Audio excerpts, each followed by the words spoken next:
fairly clear now that it's a major initiative for the government. I know the Deputy Prime Minister is taking the lead on TVET in the country, and I think the budget this year is something like 7.8 billion ringgits. And I think that's a major investment for any government to make in technical vocational education and training.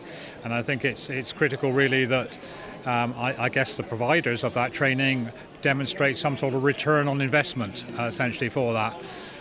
I know from looking at TVET in Malaysia there have been some issues in the past around the outcomes from some of that training, around the form of certification and things that come from that, around a mismatch sometimes in the technology used by industry compared to the training that people are given.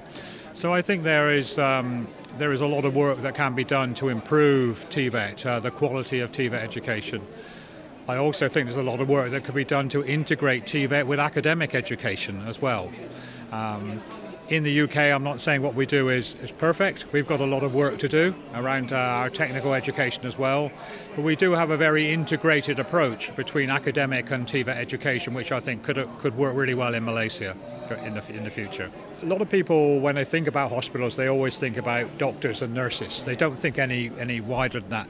I think a publicity campaign about what else happens in hospitals, who else works in hospitals, what are the jobs you can do in hospitals, the vital role of people that maintain equipment, that save people's lives, that make sure patients are safe. That needs to be publicised. People need to realise that what they're doing could save someone's life. And I think that's the same for people that are involved with innovating and developing medical devices. The outcome of that is possibly saving somebody's life.